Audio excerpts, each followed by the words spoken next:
Assalamu alaikum. This is Fatima Tasnim. My presentation topic is connection oriented versus connectionless protocol, OSI and TCP layers and their model comparison. I will discuss about connection oriented and connectionless protocol. Whenever a computer wants to communicate with another computer, the communication between those two computers needs to be good and reliable. So we can guarantee that the data is received correctly. For example, if you want to view a web page or download a file or look at an email, you would expect the web page intact and in order with nothing missing. Or if you are downloading a file, you would want the entire file and not just a part of the file, because if data is missing or out of order, then it wouldn't be any benefit to you. So this is where TCP comes in. TCP stands for Transmission Control Protocol. TCP is what is used to guarantee that all the data is received and in order, because without TCP, then some of that data could be missing or out of order.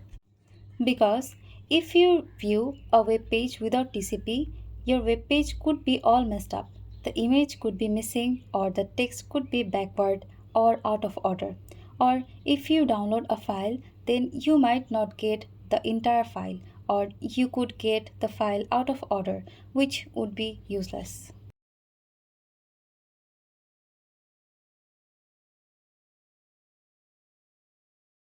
TCP is a connection-oriented protocol, which basically means that it is first acknowledge a session between two computers that are communicating. Another important thing to remember about TCP is that it guarantees the delivery of data. So if a data packet goes astray and doesn't arrive, then TCP will resend it.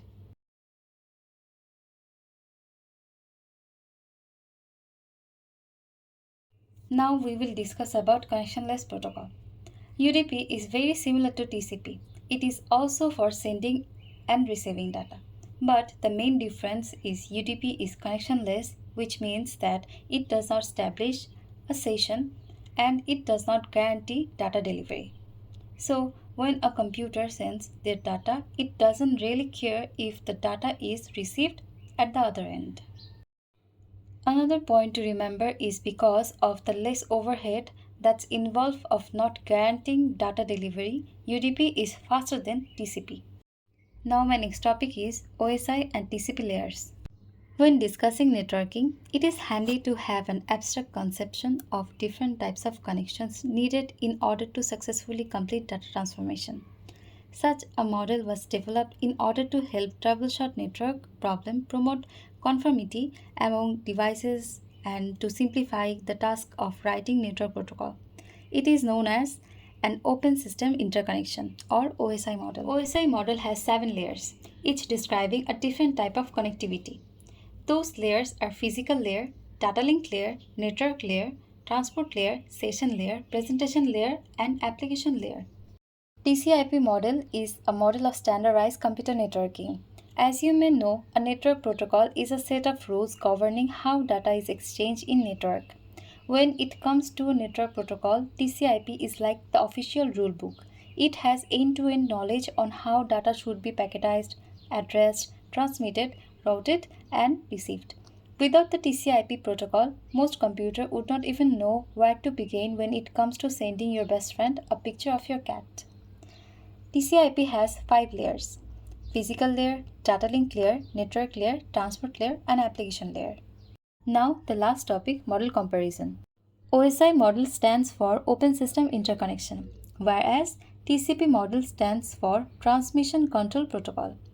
OSI model has 7 layers, TCP model has 4 layers. OSI model is less reliable, whereas TCP model is more reliable. OSI model developed by ISO, TCP model developed by DoD. OSI model follows a vertical approach, whereas TCP model follow horizontal approach.